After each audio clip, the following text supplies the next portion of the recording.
এখন আছি আসানসোলের রবীন্দ্রনগরের এই বছরের দুর্গাপূজা প্যান্ডেলের সামনে।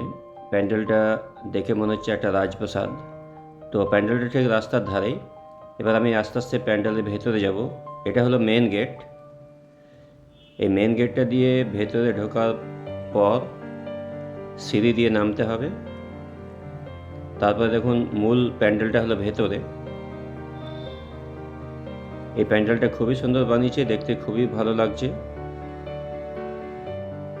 প্যান্ডেলের কাজ পুরোপুরি প্রায় শেষ হয়ে গেছে, শুধু লাইটিং কিছু হয়তো বাকি আছে, নাহলে প্যান্ডেলের কাজ এমনি সবই হয়ে গেছে।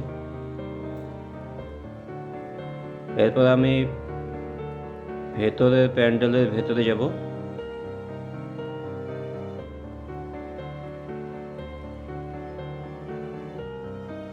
এখন এই প্যান্ডেলটার ভেতরে লাইটটা অফ আছে, শুধু প্রতিমার সামনের লাইটটা অন রেখেছে।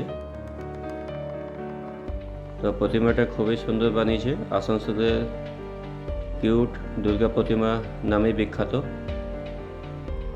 কিন্তু প্রতিমাটা সত্যিই খুব ভালো বানিয়েছে। এই হলো সেই প্রতিমা।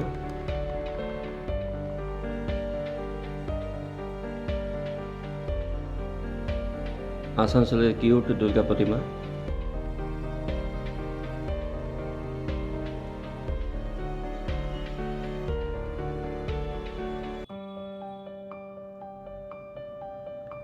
আর এটা হলো প্যান্ডেলটার ভেতরে, যেটা একটু আগে বললাম লাইট আপ ছিল, তো সেটা লাইটটা অন হয়েছে। এবার প্যান্ডেলটার চারদিকে বিভিন্ন কার্টুন ক্যারেক্টারগুলোর মূর্তি বানানো হয়েছে, তার জন্য প্যান্ডেলটা দেখতে খুবই সুন্দর লাগছে।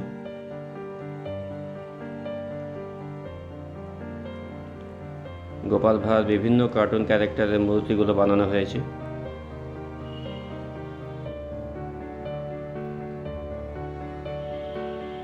তো মোটামুটি রবীন্দ্রনগরের প্যান্ডেলের কাজ প্রায় শেষ, তার জন্য আপনাদের আরেকবার ভিডিও দিলাম। তো আপনাদের ভিডিওটা কেমন লাগলো সেটা জানাবেন। সবাই ভালো থাকবেন, ধন্যবাদ।